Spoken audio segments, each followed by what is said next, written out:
Assalamualaikum warahmatullahi wabarakatuh. My name is Fabiola Palen and I would like to submit my reading report.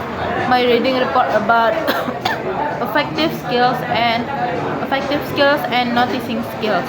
So the first is effective skills. It's about emotion by someone who talks, such as they are confident to talk and or they are angry, sad, and happy.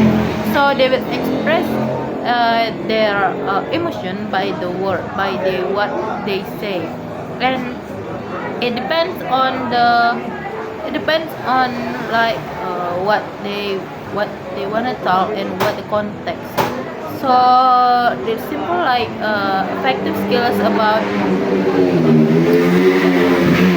someone who learn emotion. I mean express emotion. Next is self confidence. Next is self confidence. Self confidence is a part of effective skills actually, because if someone feel confident and they don't scare to do wrong thing, and maybe they wrong to say it, the grammatical, at least they confident to say the word or use their second language. For example, like many students in English department like that, because they feel they are so confident to talk English, although their grammatical side like still bad and mess. At least they can talk. They have a brave and confident to talk with their second language, and it's good.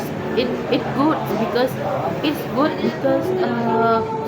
I think the people need the self confidence. Then yeah, grammatical is important for us to learn the tenses, the structure of the word, the sentence. But if we just learn it by, yeah, we know in Indonesia school we just learn about tenses, grammatical, but until now they cannot speak English because they don't have the self confidence. and next is anxiety. Anxiety is a person who feel like anxiety because of scared to get wrong when they talk in English, and it's not good for a student because we should learn and we should push ourselves to speak English. And anxiety is not good, and it will affect we will get a bad effect for ourselves because we don't feel confident. Then why do we need to learn English if we feel anxiety? Yeah, example for myself, I feel I'm so scared to speak English until now because I'm so anxious, yeah, because anxious, anxious to wrong and to someone judge us, and that's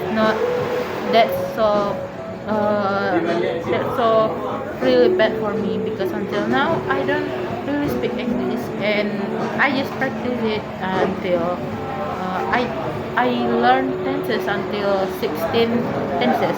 But I realize now I don't need to be arrogant because of that, because my friend, they didn't know about the tenses, but they have that I don't have. Example like self confident.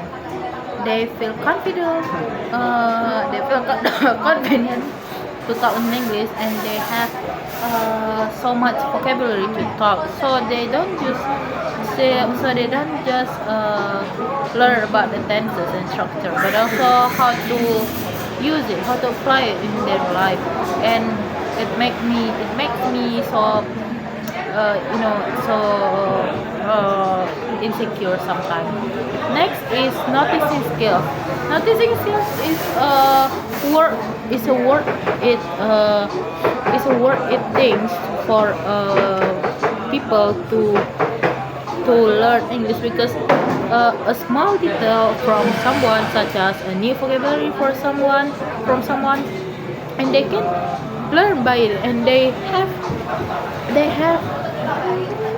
have a new knowledge because about the vocabulary.